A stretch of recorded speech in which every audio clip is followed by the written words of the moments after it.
Shalom, Israel. First of all, I'd like to give all honor and glory to Yahweh, and I do so by Hashem Yahushua. Today, I'll be coming back with another video on acceptable and unacceptable sacrifices. But let me start with unacceptable sacrifices.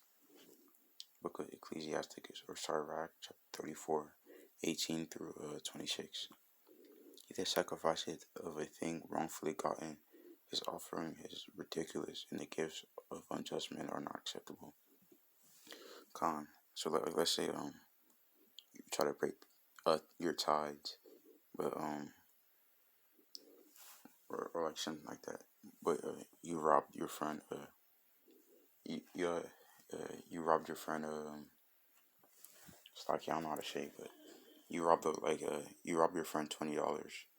Like, you stole $20 from your friend, or $200 from your friend, just so you could pay it.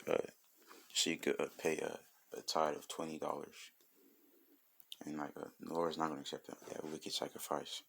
Or say like you're a prostitute or something, then you try to give your tithe money.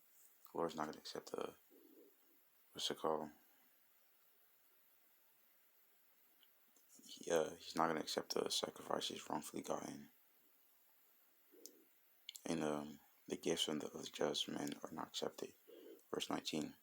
The Most High is not pleased with offerings of the wicked, neither is he pacified for sin by the multitude of sacrifices. So the Most High is just not happy when somebody sins, but just does a bunch of sacrifice. He'd rather that you not sin. But verse 20. Whoso bringeth an offering of the goods of the poor doeth as one that killeth his son before his father's eyes.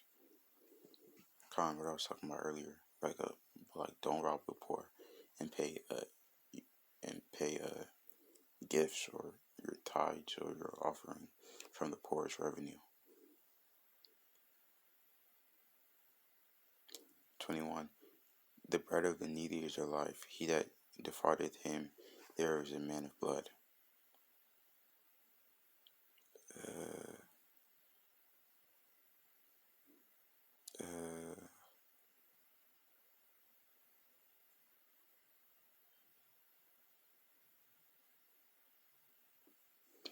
Alright, let me skip to the next page. But those are just it's just like a unlawful sacrifice, or unacceptable sacrifice. But let me read acceptable sacrifices. Sirach 35, verse 1 through 11. He that keepeth the law bringeth offering enough. He that taketh heed to the commandments offereth a peace offering. He that requireth a good turn offereth fine flour. He that giveth alms sacrificeth praise. So fine flour is a good offering. Alms is a good offering. Verse 3. To depart from wickedness is a thing pleasing to the Lord, and to forsake unrighteousness is appropriation. So that's a good offering too. Depart from wickedness. Verse 4. Thou shalt not appear before the Lord. So thou shalt not appear empty before the Lord. If you go to offering thing, don't be like, oh, I'm gonna just offer the wind or the air to the Most High. Most High gonna destroy you. Have something righteous to prepare and offer it to him. Verse 5. For all these things are to be done because of the commandment. Verse 6. The offering of the righteous maketh the altar fat, and the sweet savor thereof is before the Most High. So this not. Fat is also an offering. You're not supposed to eat fat, but you're supposed to offer it.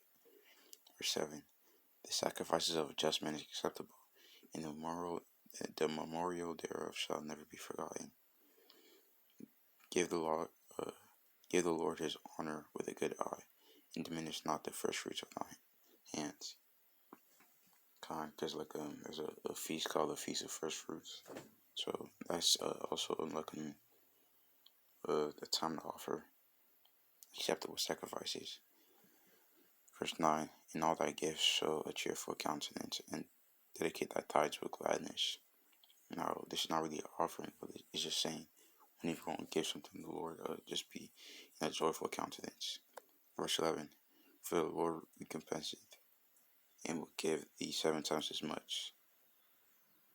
Verse 12. Don't think to corrupt with gifts, for such he will not receive, and trust not the unrighteous sacrifices, for the Lord is judge. With him is no respect of persons.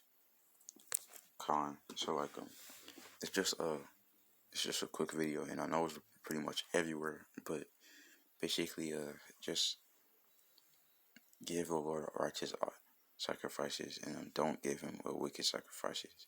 But I hope somebody got edified and like to give all honor and glory to Yahweh, by Hashem Yahushua. Shalom.